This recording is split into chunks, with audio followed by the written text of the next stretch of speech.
বানসা কইছে এই গানটা শেষ করে দিই। পার কর অধমের তরি আউলিয়া জিলানি বলুন পার কর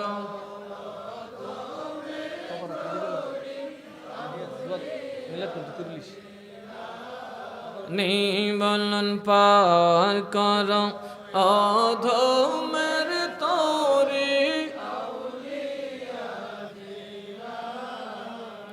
তোমার ঘসিতা পড়ে সপলাম মোরে গো সৈয়দ শাহ মীরান সনমনি সৈয়দ শাহ মীরান সনমনি আউলিয়া জিলানি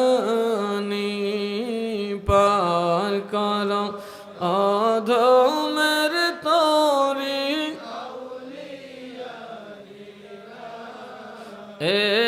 কিয়ামত জীর্ণ তরি গব গম হিনি নাই কেমনে হোয়ের বৈঠা বাই হাই রে আমার টানে টানে হিয়াই জানে গো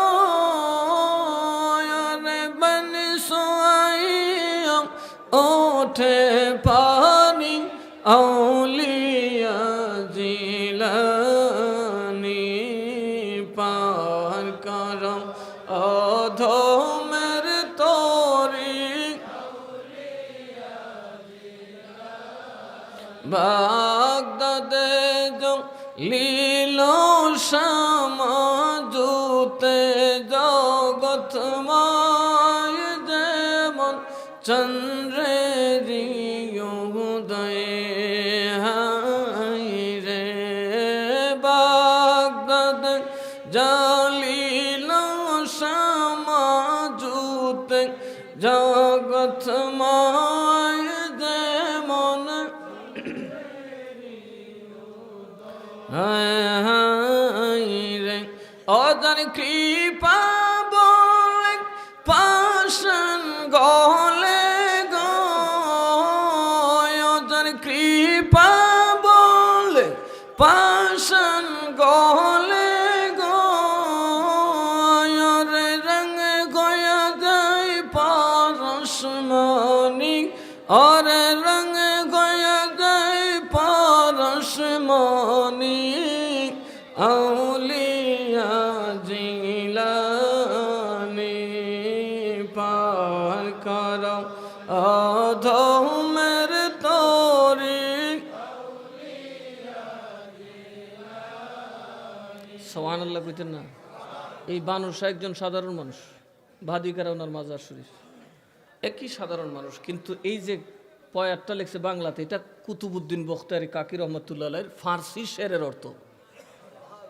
কুতুবউদ্দিন বখতিয়ারি কাকিকে জানেন? খাজা গরিবে নওয়াজের একদম প্রধান খলিফা।